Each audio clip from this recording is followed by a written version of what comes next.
Bonjour à tous et bienvenue pour ce super webinaire dédié à la cybersécurité et l'expérience client. On est ravis d'organiser ce webinaire aujourd'hui avec un panel d'intervenants de haut niveau et passionnés et passionnants. Donc vous allez voir sur ce sujet-là, je pense qu'on va découvrir de belles choses. Et n'hésitez pas dans le chat à poser vos questions. Comme ça, on pourra aussi interagir et on fera passer les questions. Et Thomas Vatinel, qui est le modérateur, pourra aussi à la fin répercuter les questions aux participants. Donc, je m'appelle Nicolas Ferreira, je suis directeur général adjoint de Finance Innovation. Un mot rapide sur Finance Innovation pour ceux qui ne nous connaîtraient pas. Donc, on est un pôle de compétitivité qui a pour objectif de rassembler l'ensemble des acteurs de l'écosystème financier autour des enjeux d'innovation, de compétitivité, animer l'écosystème, accompagner les startups dans leur croissance, accompagner les grands groupes dans leur transformation digitale, leur transformation durable. Et donc, dans ce cadre-là, on organise bien sûr des webinaires qui vont adresser certains sujets spécifiques.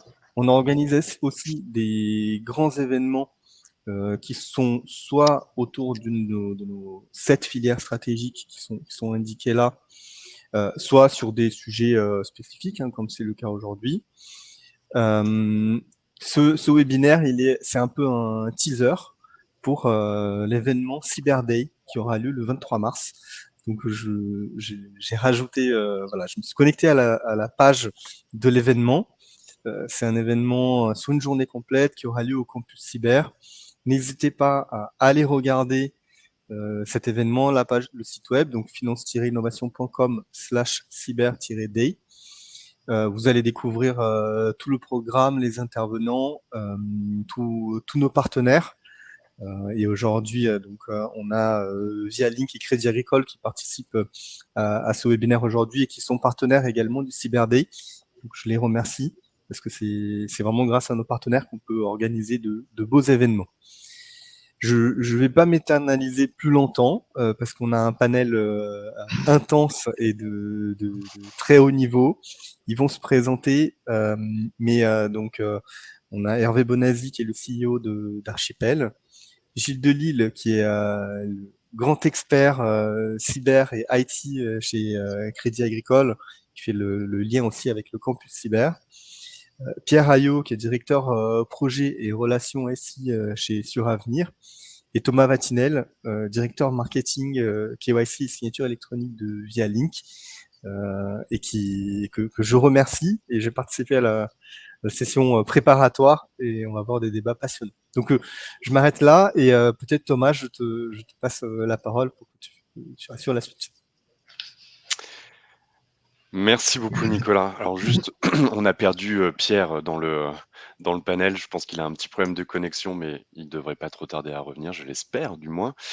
Messieurs, dans un premier temps, je vais vous proposer de faire un petit tour de table afin que vous puissiez vous présenter en quelques mots et présenter un peu l'activité de vos entreprises respectives. Hervé, je ne sais pas si tu veux commencer. Oui, bien sûr. Merci Thomas. Bonjour à tous. Je suis Hervé Bonazzi. Je suis le président d'Archipel. On propose des solutions de certification et de vérification de documents basées sur technologie blockchain et des solutions de gestion d'identité décentralisée. C'est ces fameux nouveaux modèles d'identité numérique qui arrivent à base de wallet et d'attestation numérique. Donc on va pouvoir parler de tout ça tout à l'heure. En détail. Très heureux d'être là. Gilles, je te laisse prendre la suite.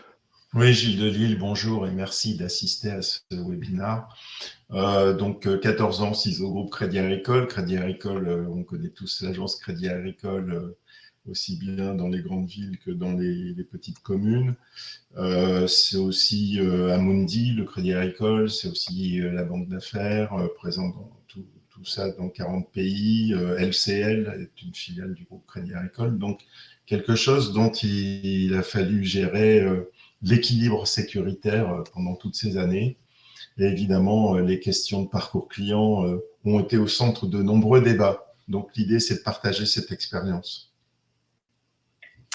Merci Gilles.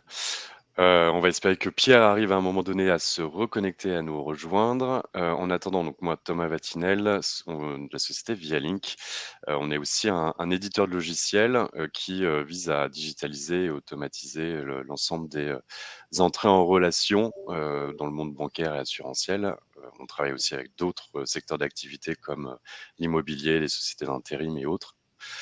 Et l'objectif est de faciliter finalement la collecte des dossiers de candidature ou d'ouverture de compte, par exemple, jusqu'à la signature électronique d'un contrat avec toutes les phases au milieu de vérification réglementaire, puisque là, aujourd'hui, notre audience est très orientée banque et assurance. Donc, on parle évidemment des réglementations de la lutte contre le blanchiment d'argent et le financement du terrorisme. Alors, petit disclaimer, mais Gilles a déjà fait un petit spoiler, c'est qu'effectivement, pendant cette phase de présentation, de préparation, on a décidé pour cette thématique finalement de savoir comment on peut concilier cybersécurité et expérience client, de faire un focus et d'avoir un fil rouge sur les entrées en relation, quelle qu'elle soit, et finalement, peu importe que ce soit dans le secteur de la banque ou dans le secteur de l'assurance.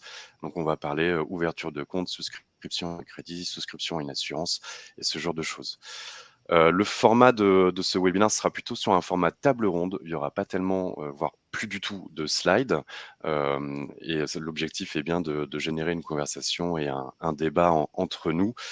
On a évidemment préparé un certain nombre de questions et de sujets en amont, mais n'hésitez surtout pas au fur et à mesure à poser vos questions dans le chat et je tenterai de les prendre et ça viendra probablement nourrir nos échanges.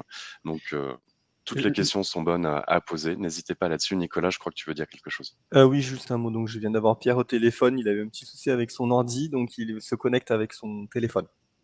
Ah, ok. Il est en Bon, train de se reconnecter. Parfait, merci Nicolas. Et j'en étais où? Et oui, et donc on a organisé un petit peu cette structure de débat sur un plan qu'est-ce qui se passait avant, qu'est-ce qui se passe aujourd'hui et qu'est-ce qui est à prévoir pour le futur. Voilà, je pense qu'avec cette introduction, vous allez pouvoir assez bien suivre nos différents échanges et on va rentrer dès maintenant dans le vif du sujet. Et donc, on va commencer par l'historique. Qu'est-ce qu'on a connu par le passé en termes d'entrée en relation? Et donc, la première question, c'est finalement, alors Gilles ou Hervé, à vous de voir qui a envie de répondre à cette première question, mais de savoir comment ça se passait, d'où venons-nous en fait en termes d'entrée en relation. Gilles, peut-être avec tes 14 ans de crédit. Allez, je vais pour l'historique. Donc, nous venons de loin, puisque l'entrée en relation, initialement, c'était en agence, en face à face, avec une pièce d'identité, des justificatifs de domicile et autres. Et puis après, on est passé au courrier. Et puis, on est allé progressivement sur des supports de plus en plus digitaux. Donc là-dessus, on est sur une évolution spectaculaire finalement des pratiques et on est sur une adaptation parce que la menace a évolué, ce qui nous a poussé à bouger. L'appétence pour le digital a changé, c'est-à-dire qu'au départ, il fallait servir de seul objet qu'avait l'utilisateur, c'est-à-dire un téléphone GSM. Maintenant, il a un smartphone, des applis, et on peut imaginer. Et donc, on utilise des applications pour l'entrée en relation, on utilise des applications pour les validations de transactions, ce qui était impensable il y a seulement quelques années. Donc, voilà un petit peu pour l'histoire et les pratiques et leur évolution. Pierre, peut-être je vais te laisser l'opportunité. On est au tout début et merci d'avoir réussi à résoudre ton problème de PC et de nous rejoindre. Je vais te laisser quand même l'opportunité de te présenter peut-être en amont pour que toute l'audience comprenne bien qui tu es et ce que tu fais. Oui, donc j'ai suivi depuis le début en fait. Je participais mais je ne pouvais pas prendre la parole. Bonjour à tous. Donc moi je suis directeur des projets chez Suravenir, qui est un des 10 assureurs en France. sur la partie assurance des personnes. Donc c'est principalement sur l'assurance vie et sur la prévoyance qu'on exerce. Et donc moi, je m'occupe de tous les projets. Donc à la fois les projets du coup d'expérience client et aussi de sécurisation. Donc voilà, d'où ma présence à ce webinaire sur ce sujet-là. Super, merci Pierre. Est-ce que justement tu voulais adresser quelques mots un peu sur l'histoire des entrées en relation dans le monde de l'assurance, avant le digital, comment ça se passait et quels étaient finalement un peu les écueils que le digital a pu résoudre? Mmh. Donc alors c'est vrai que dans la finance en général et dans la banque assurance en particulier, les parcours d'entrée en relation sont complexes.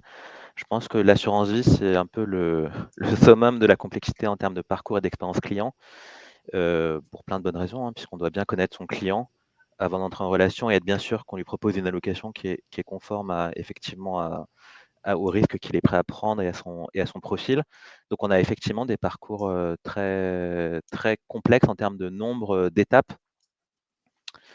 Et donc pendant très longtemps, c'était uniquement en face à face. Et d'autant plus qu'en assurance vie, on a très peu d'applications mobiles, puisque à part les banquiers qui commercialisent en direct l'assurance vie, la plupart des clients de contrats d'assurance vie sont en direct avec un courtier. Donc soit le courtier d'un grand réseau d'assureurs, soit un courtier en gestion de patrimoine ou un courtier sur Internet. Enfin, et avant les courtiers sur Internet. Et donc du coup, ça a beaucoup évolué au moment où les premiers courtiers sur Internet sont arrivés. Ouais. Où là, tout Et d'un on coup, a, voilà, les clients se sont rendus compte que c'était plus possible de juste remplir un PDF, de le signer et de l'envoyer par courrier. Ouais.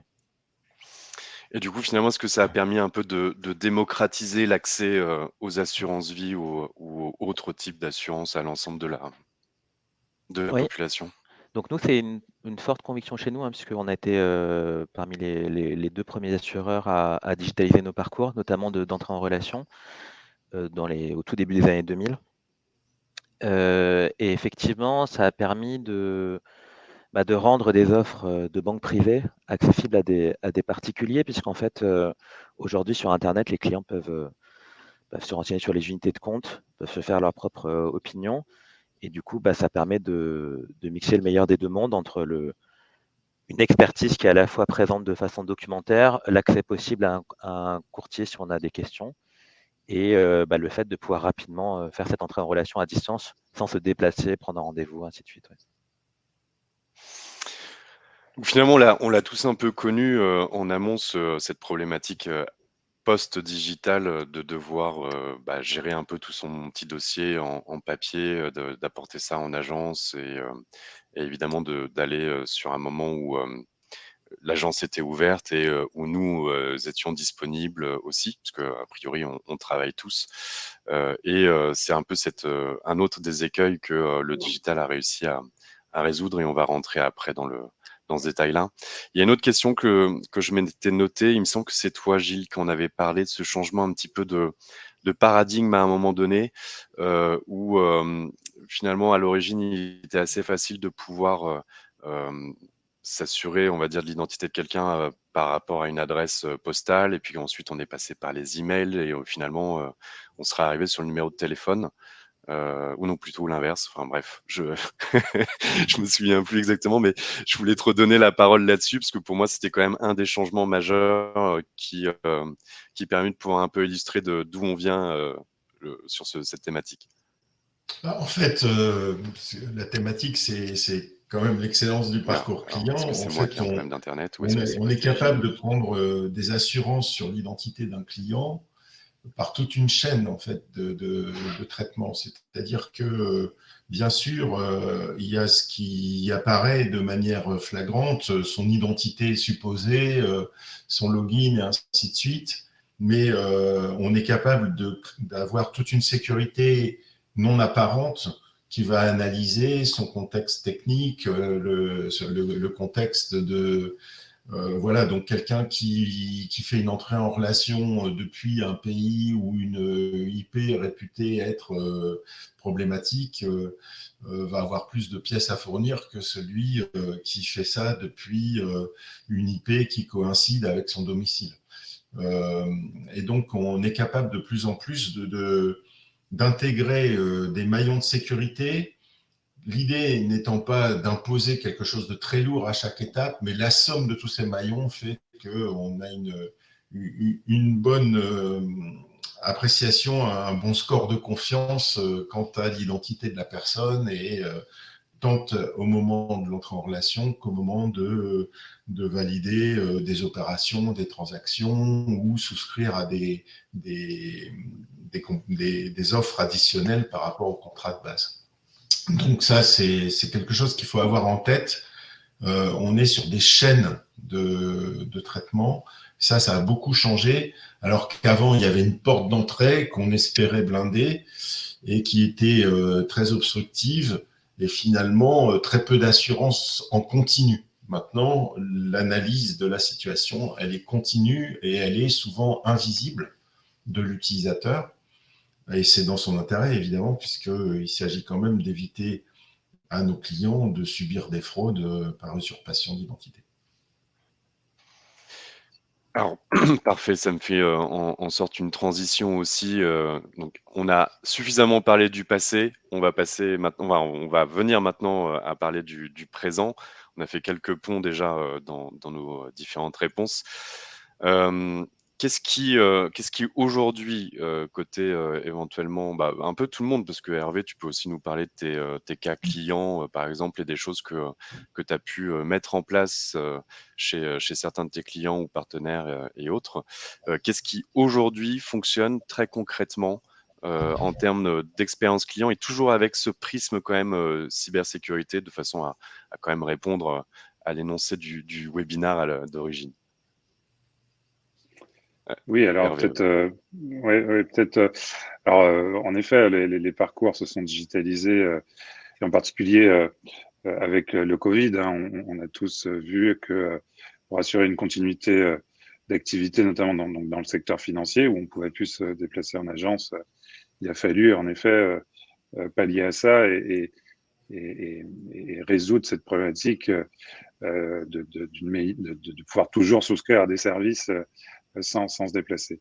Donc en effet, après la vérification d'identité lors de l'entrée en relation, on le sait tous désormais, il y a un certain nombre de technologies qui permettent de l'assurer. D'abord, une vérification d'identité à distance. Donc on a des technologies de reconnaissance faciale et un cadre référentiel en France qu'on appelle PVID, donc la vérification à distance, qui permet en effet de s'assurer de l'identité par des moyens technologiques, mais aussi par des moyens humains. Le référentiel PVID de l'ANSSI oblige que le prestataire qui fait ça, il y ait une vérification d'un agent finalement à distance qui vérifie que la machine et que l'intelligence artificielle n'a pas été l'unique décisionnaire finalement pour valider cette identité. Donc ça, c'est un élément important et qui apporte beaucoup de possibilités pour les acteurs aujourd'hui. Et puis au-delà de la vérification d'identité, en effet, on arrive aujourd'hui aussi à automatiser du contrôle documentaire. Et donc, nous, on fait ça en particulier sur les justificatifs de domicile avec nos partenaires EDF-NJ, où finalement on certifie en amont à la source ces documents pour les rendre vérifiables grâce à une technologie blockchain. Mais par ailleurs, il y a des technologies d'intelligence artificielle également pour détecter de la fraude sur les documents. Donc ça, l'upload du document dans son format numérique, idéalement, son analyse automatique et après potentiellement un score ou une vérification manuelle ultime, mais en tout cas aidé par la technologie, permet finalement d'assurer tous ces contrôles qui historiquement étaient faits à la main sur la base de papier et désormais dans un parcours digital avec forcément un enjeu de fluidifier un maximum l'expérience pour l'utilisateur et de faire en sorte que ces contrôles, ces étapes à la fois de vérification de l'identité avec le selfie ou la petite vidéo, etc., les uploads de documents et leur contrôle soient instantanés ou en tout cas dans un délai raisonnable qui fait que l'utilisateur derrière son écran ne part pas en cours de parcours. Donc il y a cette c'est important en effet de réussir, et c'est tout l'enjeu ici, d'allier ça, d'allier une expérience fluide avec néanmoins des contrôles qui sont nécessaires, une sécurité qui est nécessaire, une lutte contre la fraude qui est nécessaire, parce qu'en effet, on a néanmoins vu, je crois que les acteurs sont d'accord avec ça, une hausse des fraudes à l'identité sur cette période un peu transitoire où de plus en plus de parcours d'entrée en relation se sont digitalisés. Au début, peut-être pas tous totalement fiables, et donc le digital reste un risque. Cependant, par design, enfin, et grâce à la technologie, par le numérique, on peut quand même se dire qu'il est, il est plus facile d'usurper une identité sur la base de photocopies, de documents papier qu'on aura récupérés, etc. Donc le digital apporte un élément de sécurité a priori beaucoup plus fort dans les parcours. Donc c'est aussi du coup un moyen pour les acteurs, en se digitalisant, de renforcer la sécurité. Et donc ça, c'est important. Mais en effet, il faut rendre cette sécurité la plus invisible possible et éviter d'avoir du churn dans le parcours parce qu'on aurait un parcours un peu trop compliqué ou des contrôles un peu trop longs sur les différentes pièces. Donc nous, on est attentif à ça, à apporter des solutions où on a finalement un contrôle instantané de la pièce. Donc voilà, ça c'est un vrai enjeu. C'est effectivement une étude de PwC qui est parue l'année dernière, qui révélait une augmentation entre 2020 et 2021 de mémoire de 120% des tentatives de fraude à l'identité. Et alors dedans, ils mettent tout, hein. C'est-à-dire que certes, il y a la fraude à l'identité sur un parcours d'onboarding pour ouvrir un compte, surtout souscrire un crédit, mais il y avait aussi tout ce qui est fraude à l'identité aux faux fournisseurs, aux faux employés, et ainsi de suite. Donc toute forme de fraude à l'identité confondue. Merci pour ta réponse, Hervé, parce que ça m'a permis cette transition vers une des questions qui est dans le chat, qui a été posée par Neyer. J'ai envie de la poser à Gilles et à Pierre, parce que peut-être que vous avez des use cases que vous avez eu l'occasion d'étudier dans vos structures respectives. La question de Neyer, c'est comment utiliser des outils de détection et prévention de la fraude, et ça sans influer sur le taux de conversion. Alors, on parle de sites marchands pour Neyer, mais élargissons le sujet en parlant de tous les parcours digitaux, sites marchands ou pas sites marchands. Est-ce que vous avez des éléments de réponse éventuellement à apporter? Pierre, je te voyais hocher de la tête, donc je te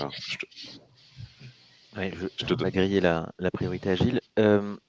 En fait, comme l'expliquait très bien Gilles tout à l'heure, c'est toute une chaîne en fait, la sécurité. C'est-à-dire qu'entre ce que fait le client sur Internet et le moment où on va au bout de l'entrée en relation ou d'un acte de gestion, il y a différentes étapes.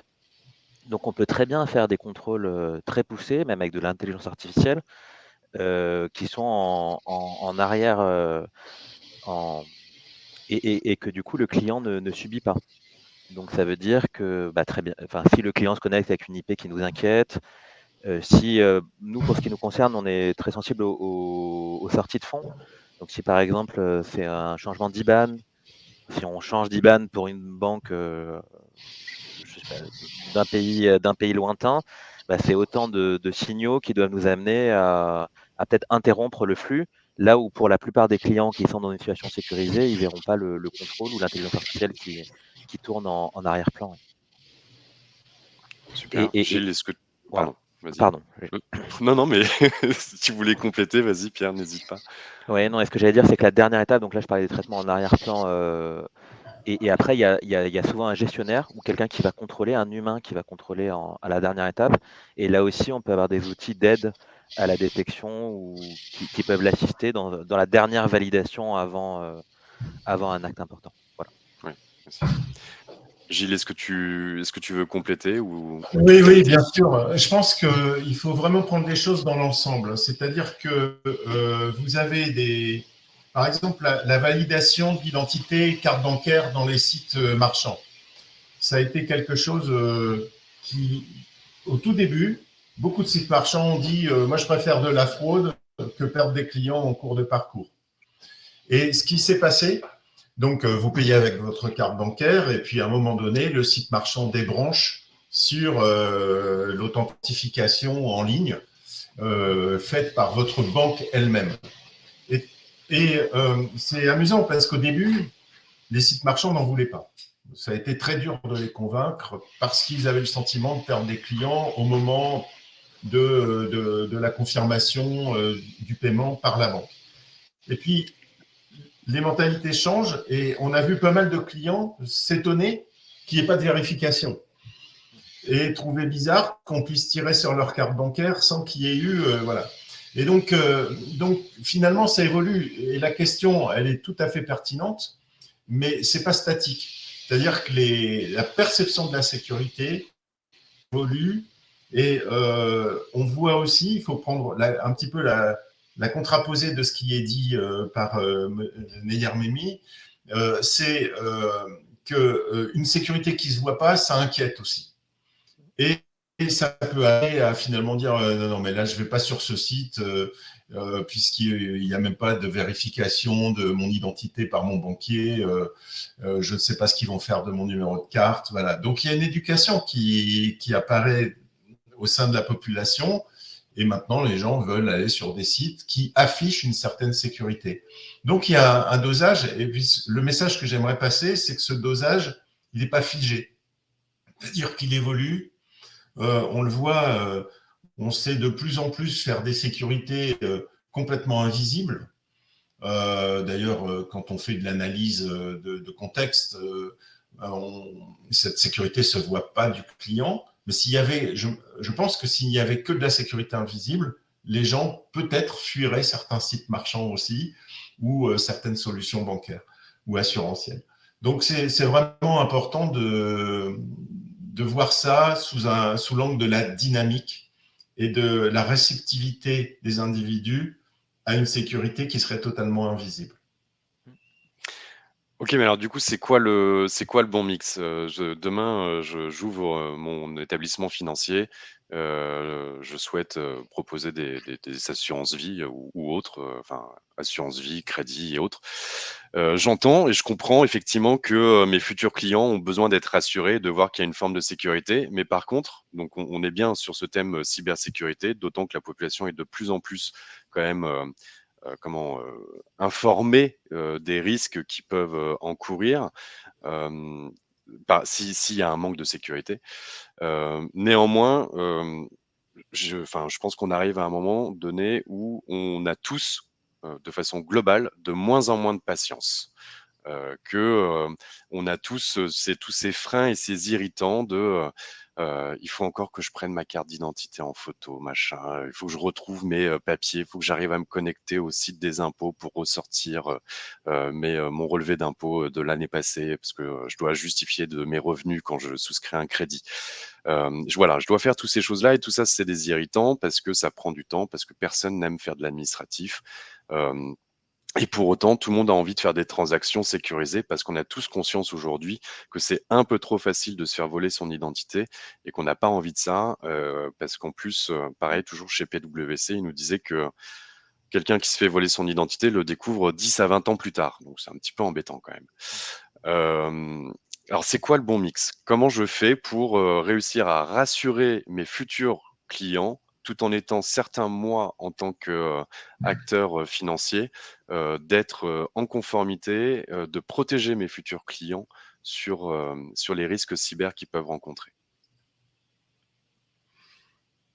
Je pense, Vas-y. enfin, je prends la parole, mais je pense qu'il y a une réflexion à avoir au niveau métier sur le parcours et se poser la question d'un dosage, parce qu'on pourrait imaginer un système global où finalement le client fournit sa carte d'identité filmée sous une manière aussi simple que possible à côté de lui.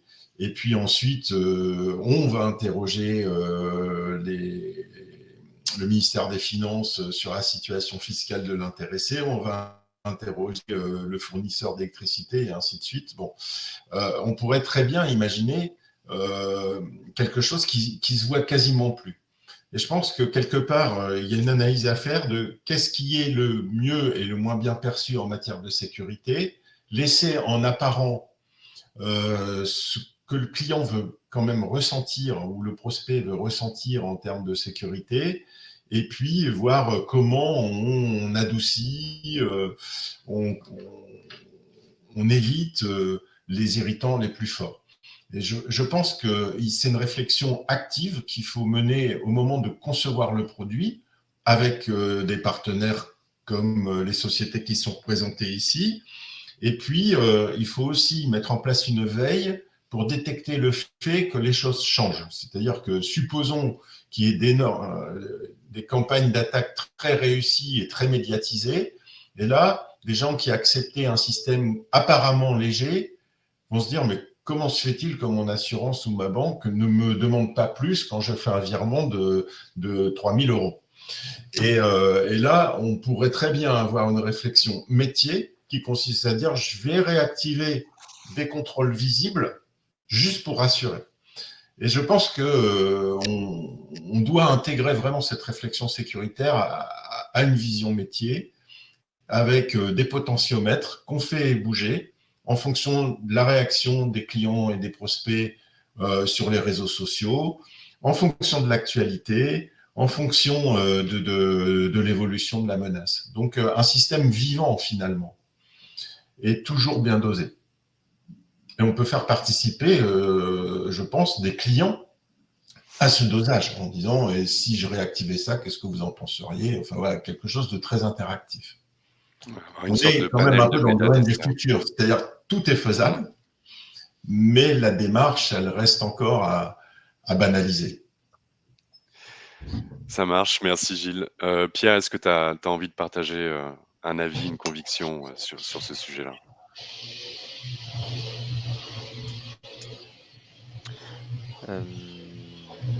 En complément de ce que vient de dire Gilles, là, comme ça, Ce qui est très complet déjà, oui, je suis d'accord. J'étais un peu vache avec toi, désolé. Ouais.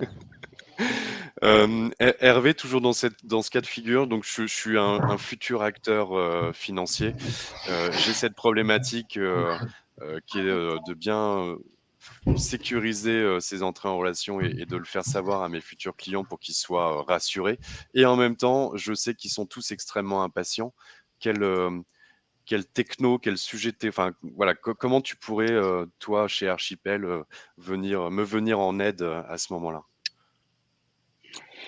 Oui, alors peut-être d'abord pour compléter ce que disait Gilles, et après pour répondre à ta question, ce qu'il faut voir, c'est la difficulté, c'est qu'on est un peu dans cette période de transition où tout le monde n'a pas le même degré d'usage du digital et n'est pas à l'aise avec le digital de la même manière. Donc, je ne crois pas qu'on puisse, en tout cas pour l'instant, pousser une solution unique et peut-être qu'il faut en effet toujours avoir des alternatives et toujours avoir en tête le fait d'être inclusif et d'avoir des solutions potentiellement adaptées parce que il y a la mode de l'open banking, par exemple, où on me demande de partager mes logins mots de passe de mon compte en banque pour finalement aller scraper mes données.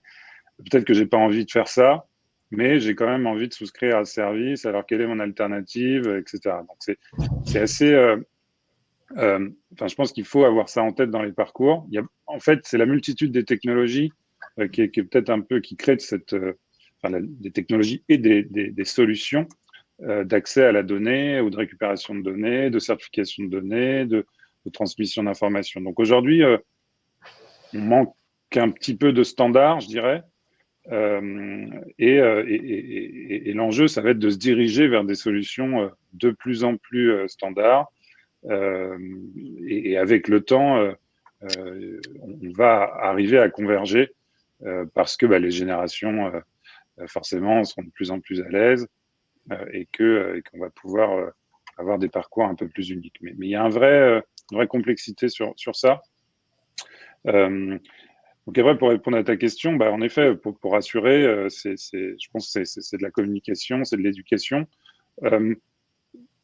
Je ne suis pas tout à fait d'accord, je ne sais plus si c'est Pierre ou Gilles qui a dit ça, mais je pense qu'il y a encore beaucoup d'usagers qui sont pas éduqués qui se font avoir par du phishing, qui cliquent sur un lien email parce qu'on leur dit que leur colis est bloqué ou que et qu'il faut payer 1 euro et donc ça récupère les numéros de carte bleue, etc.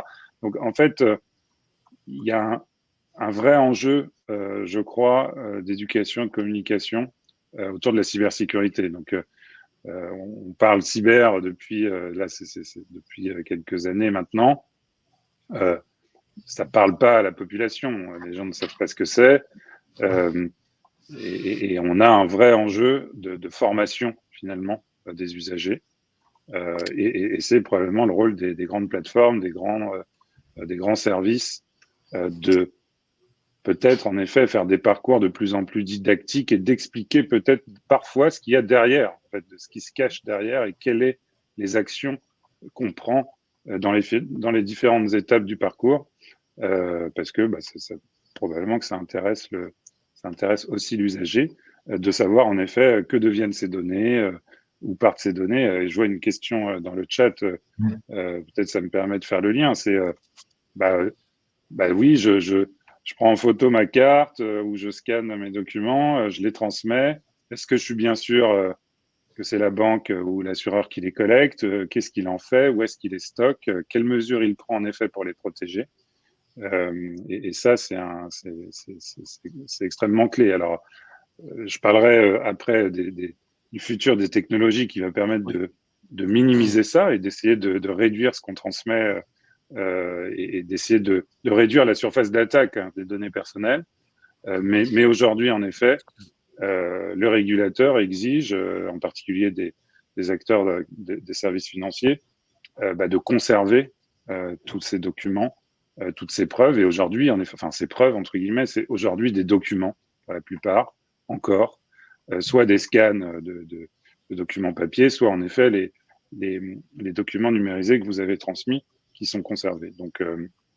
Donc il y a des enjeux de cyber aussi là-dessus. Peut-être que Gilles ou Pierre peuvent répondre sur les mesures de sécurité qui sont prises. Et il ne faut pas douter en effet de l'excellence et des moyens qui sont mis en œuvre par les acteurs régulés pour bien faire leur travail et bien sécuriser toutes ces pièces. Cela dit, on peut s'interroger quand on s'inscrit chez certains acteurs peu connus ou peu scrupuleux de ce qu'ils vont faire de nos pièces, et est-ce que ça ne va pas alimenter un trafic de pièces d'identité. Voilà, donc c'est vraiment c'est là où il faut de l'éducation, il faut se tourner vers des acteurs de confiance, vers des tiers de confiance pour en effet s'assurer que ces pièces ne vont pas partir on ne sait où. Alors, merci, parce qu'effectivement, j'avais vu cette question de Stéphane dans le chat et je comptais interroger Pierre sur le sujet. Finalement, chez Suramir, comment vous arrivez à rassurer vos clients potentiels quant au stockage et à l'utilisation de ces données personnelles?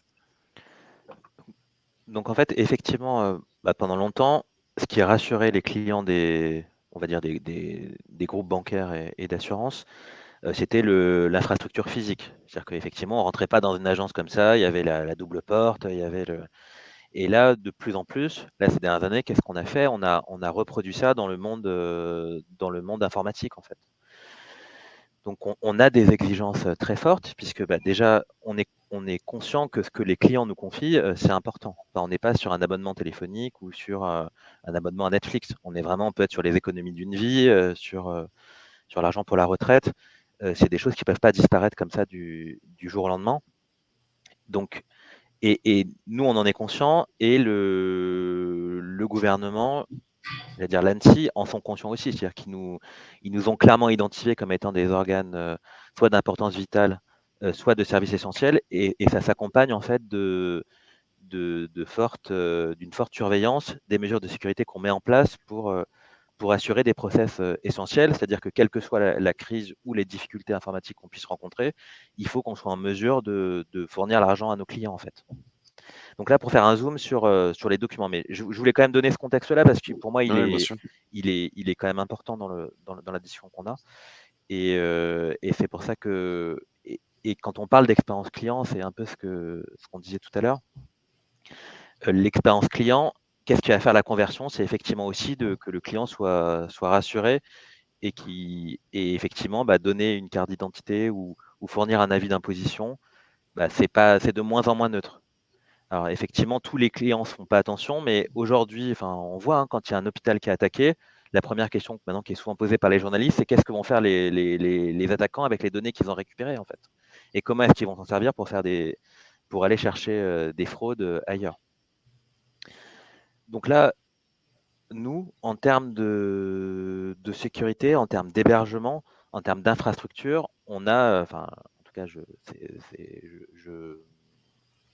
j'en suis convaincu, à la fois des systèmes de sécurité, des systèmes à la fois physiques, parce que quand on parle de serveurs, il faut s'assurer que les gens n'accèdent pas aux serveurs, à la fois en termes de détection de fraude, de séparation entre les données et les services. On a plein de dispositifs qui sont en place et qui font qu'aujourd'hui, en tout cas je croise les doigts, j'espère que je ne vais pas nous porter la poisse, moi je n'ai pas connaissance en fait d'une attaque auprès d'un acteur de la banque ou de l'assurance en France.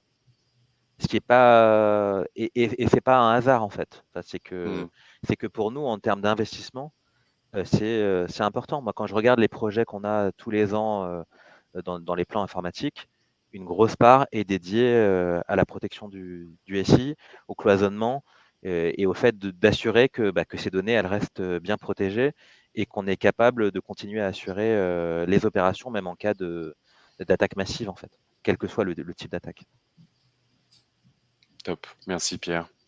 Gilles, est-ce que tu veux apporter un complément sur cette question Oui, ça serait dur de ne pas paraphraser ce que Pierre a dit. Il y a des pratiques qui sont, alors pas seulement du fait de la crainte de la réglementation, c'est simplement une question de responsabilité vis-à-vis des clients, qu'ils soient particuliers ou entreprises. Donc, la protection des données, c'est un très, très ancien sujet dans le monde bancaire et assurantiel. On s'adapte constamment à l'évolution de la menace. Donc, les budgets de sécurité ne cessent de croître.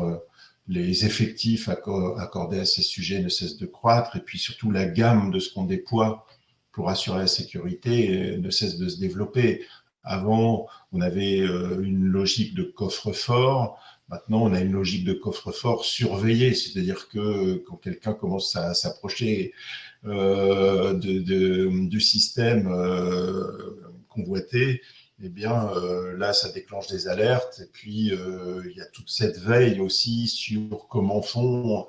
Alors, je transpose au monde physique pour des questions de pédagogie, mais on se renseigne pour savoir quelles sont les techniques d'attaque en vigueur, où est-ce que ça a marché, est-ce que ça se passe en Europe, où est-ce que sont ces gens, pourquoi ils veulent les donner. Voilà. Donc, tout ça pour conforter l'idée que. Après, on peut aussi, si on se met un petit peu en perspective, il y a aussi des choses qui sont extrêmement intéressantes, comme le fait de pouvoir comparer. Il y a des techniques de pointe et des solutions mathématiques de pointe, comme le chiffrement homomorphe, qui commence à faire son chemin.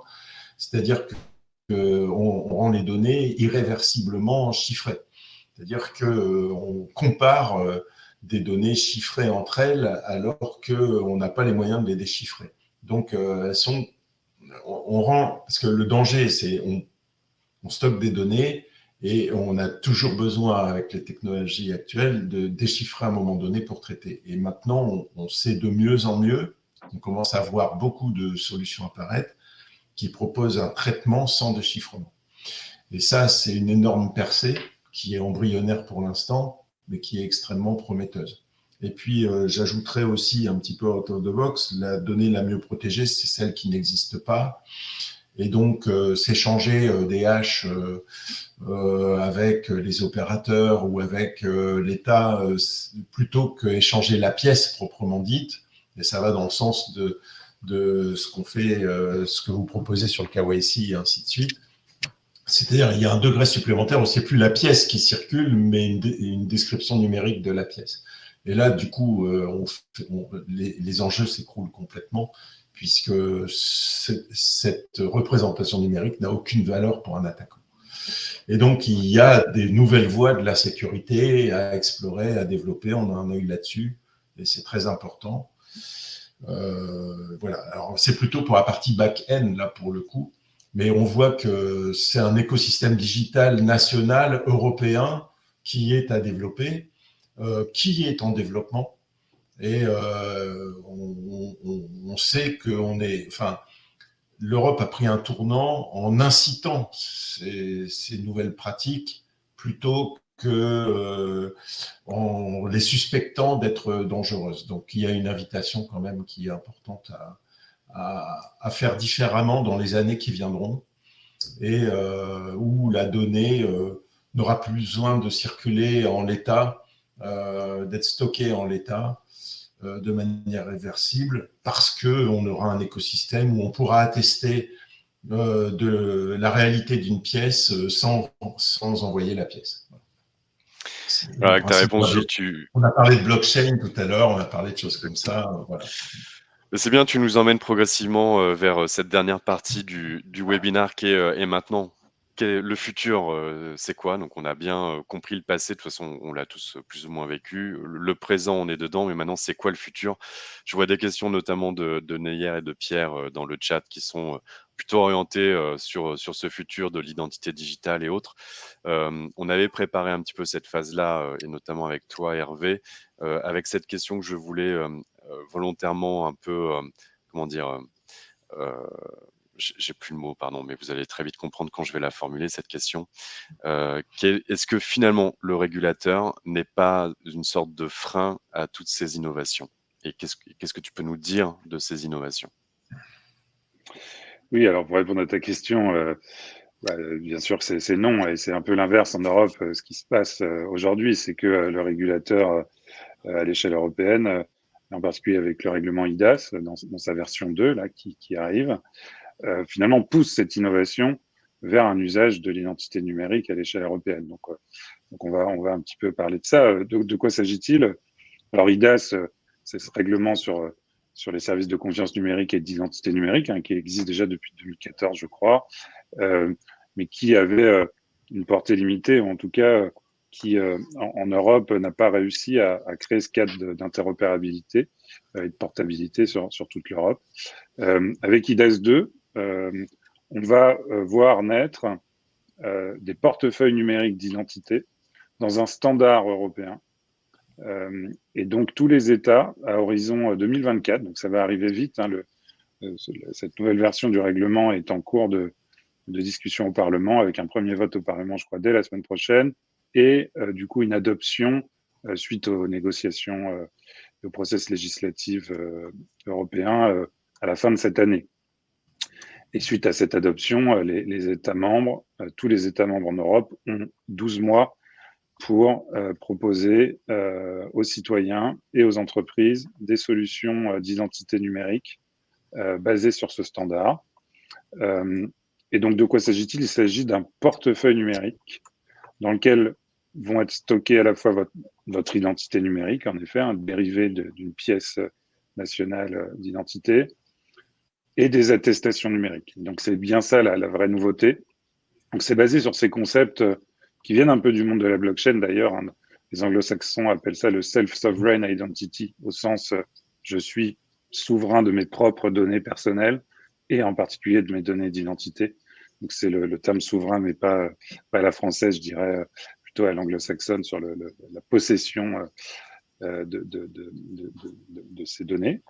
Et donc on va donner un moyen aux citoyens européens de stocker leurs données personnelles dans cette application, dans ce wallet, alors qui sera probablement en effet une application sécurisée sur le téléphone mobile, mais peut-être aussi des versions sur ordinateur.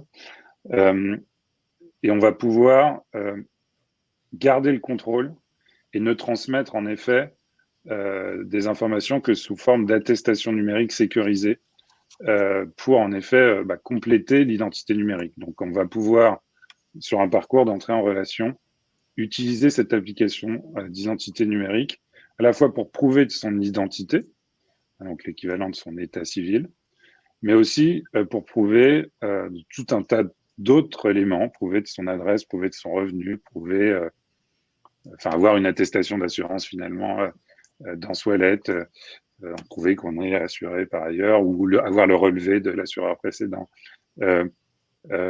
Prouver qu'on est salarié de cette entreprise ou prouver, tout un tas d'éléments, transmettre des diplômes, des qualifications professionnelles.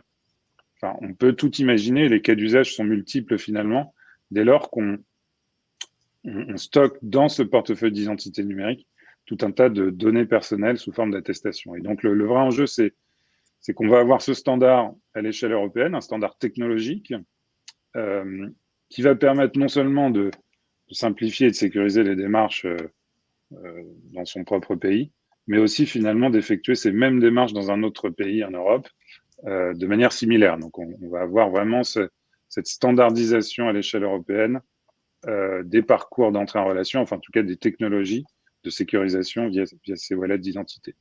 Et ces wallets d'identité, en effet, sont destinés finalement à minimiser les informations que vous transmettez lors de l'entrée en relation. À terme, il faut imaginer qu'on pourrait ne plus transmettre la pièce en effet, mais transmettre une preuve de la pièce.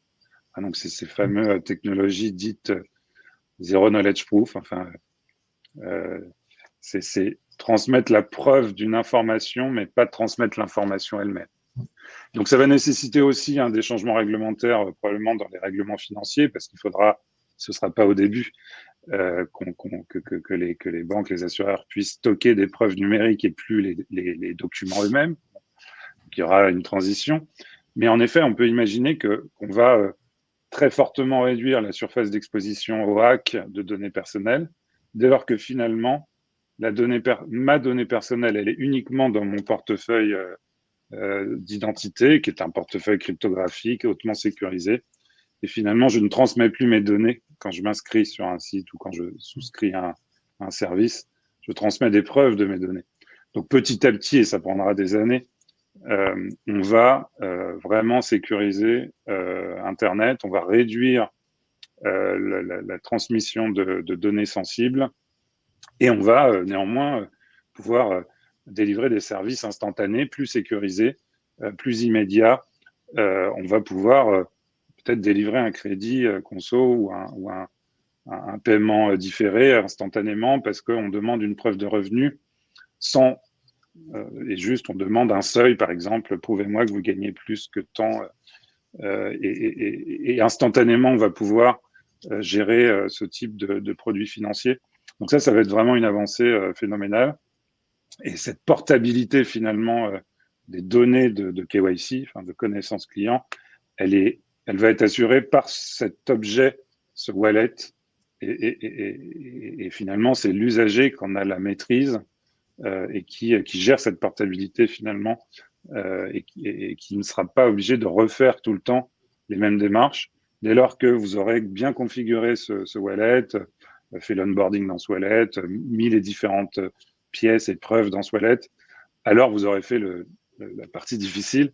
Et ensuite, la transmission à un assureur ou l'assureur concurrent sera finalement plus immédiate, plus rapide. Donc, ça va vraiment simplifier, a priori, simplifier les démarches et les rendre beaucoup plus sécurisées parce que ça va se baser sur l'identité numérique régalienne. Donc, l'identité, en effet, numérique que va délivrer chaque État membre. Et c'est vrai qu'en France, par rapport à certains pays en Europe, par exemple les pays nordiques ou la Belgique, qui ont des identités numériques depuis déjà plusieurs années, avec des pièces d'identité aussi avec un composant numérique. Mais en France, ça arrive. Vous avez désormais la nouvelle CNI, qui est la CNIE, la nouvelle carte nationale d'identité au nouveau format. Ce nouveau format contient une puce qui va être exploitée pour ce fameux wallet.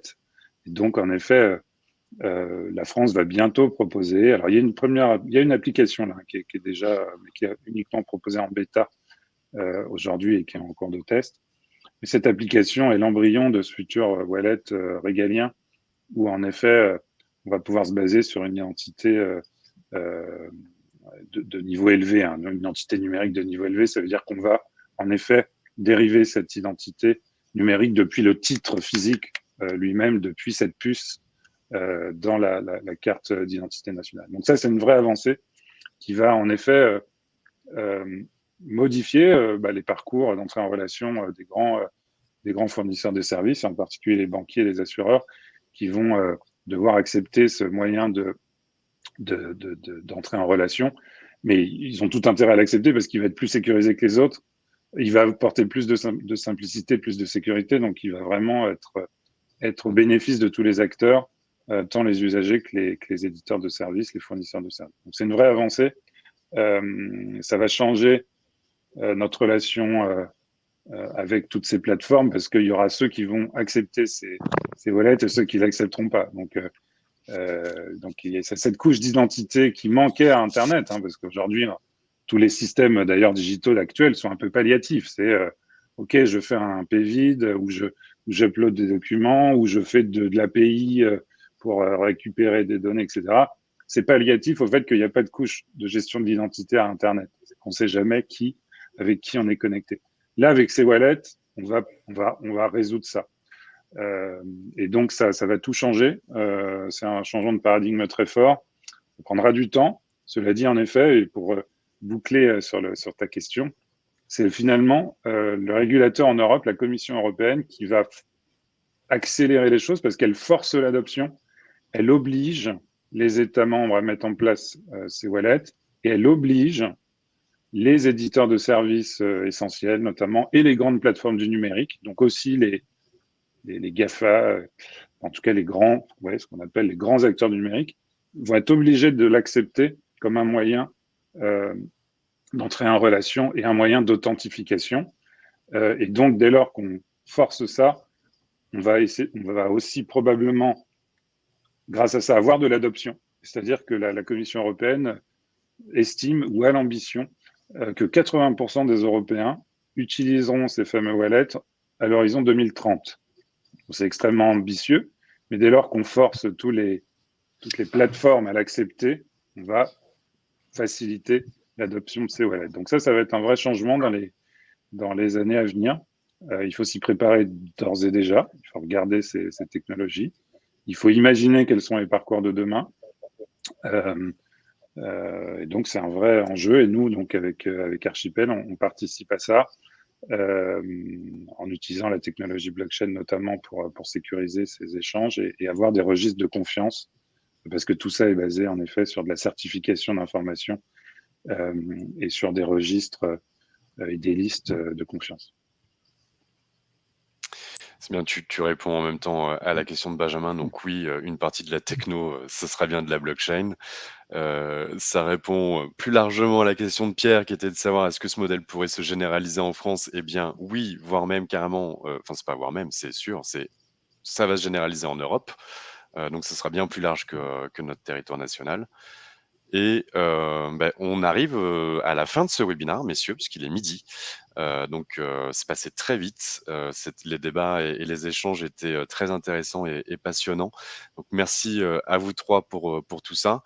Est-ce que, je me permets, on va dépasser légèrement, mais est-ce que l'un de vous ou plusieurs d'entre vous a envie de dire un petit mot de la fin, quelque chose que vous n'auriez pas pu dire pendant le webinaire et vous sentez cette petite frustration de tiens, j'aurais aimé dire ça, c'est maintenant, allez-y. Ouais, allez, je me lance. Je c'est pas de la frustration que je traite, je pense qu'il faut regarder tout ça positivement, il faut vraiment comprendre que c'est une question d'écosystème, il n'y a pas un acteur qui résoudra l'équation tout seul. Je pense que la technologie est porteuse, je pense que la réglementation est porteuse, comme vient de le démontrer brillamment Hervé.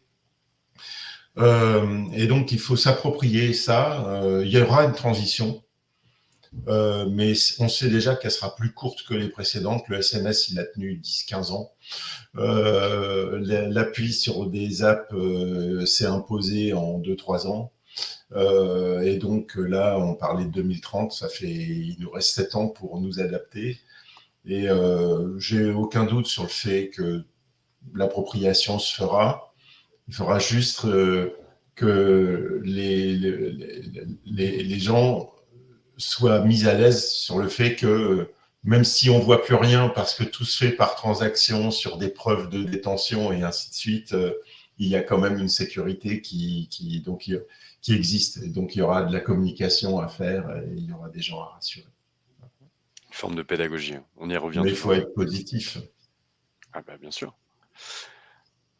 Hervé, Pierre, un mot de la fin? Ouais, moi rapidement pour réagir, c'est vrai que ce que présente Hervé, ça fait envie, hein, puisque ça permettrait aussi de passer plus de temps et mettre plus d'énergie dans les parcours aussi sur, le métier en fait, hein, on est quand même sur des métiers où on a du conseil à donner, des choses à expliquer, donc ça sera une très bonne nouvelle. Mais je voulais revenir aussi sur le côté inclusif. Enfin, on a des clientèles qui sont, enfin, on le dit tout à l'heure, donc c'est bien d'avoir cette option-là en plus. Moi, je pense pas que tout de suite elle va être généralisée à tous nos clients. Enfin, j'ai en tête on a quand même des clientèles très spécifiques, hein. J'ai en tête les majeurs protégés ou les mineurs qui n'ont pas forcément accès à tout.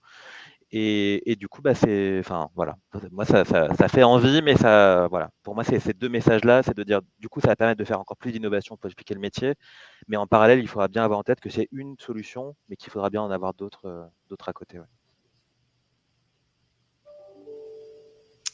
Top, merci Hervé. Je ne sais pas si tu as Non, un mais je crois que complément. Voilà.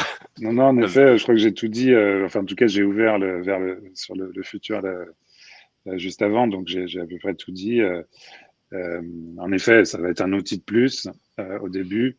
Et puis, dès lors que, enfin, l'adoption se fait, et dans d'autres pays, il y a déjà un peu ce type de choses. Le Canada a mis en place dans certaines provinces ce type de système. Et on voit que très vite, il y a 70% des gens qui l'utilisent parce que ça simplifie tellement la vie euh, que l'adoption est très rapide. En effet, Gilles, comme toute technologie qui est finalement bonne et qui prouve de l'efficacité, les gens l'adoptent très vite. Donc il faut en effet juste que nous, acteurs de l'écosystème, on soit au rendez-vous et qu'on propose des expériences extrêmement fluides avec l'éducation qui va avec pour les usagers. Mais ça va vraiment être un élément de sécurité très important et ça c'est super. Enfin pour l'écosystème cyber, ces sujets sont extrêmement excitants pour les années qui viennent. Eh bien, d'accord. Écoutez, merci encore à vous trois et merci à toutes les personnes qui se sont connectées et ont pu participer en posant leurs questions aussi directement dans le chat. Ouais, la promesse est tenue, vous les posez, je les prends en live et on tente de les traiter sans préparation en amont. Donc, ce n'est que du live. Merci à tout le monde et merci à Finance Merci Innovation. à toi. Merci beaucoup Thomas pour l'animation. Ouais. Merci. C'est vous qui avez travaillé, hein. Moi je n'ai que posé des questions. Mais merci aussi à Finance Innovation de nous avoir organisé cette super plateforme en tout cas pour partager avec tout le monde nos sujets, nos convictions sur ce thème de la cybersécurité et l'expérience client. Nicolas, je ne sais pas si tu veux reprendre la main pour une phrase de conclusion avant de couper le webinar, mais tu es le bienvenu. Ouais, tu te connais, parfait. Juste très rapidement, rappel sur Cyber Day le 23 mars au campus Cyber. Et merci à vous tous parce que c'était passionnant et au plaisir d'échanger à nouveau. Merci et bonne journée à tous. Merci Nicolas. Au revoir. Au revoir à tout Merci. le monde. Au revoir.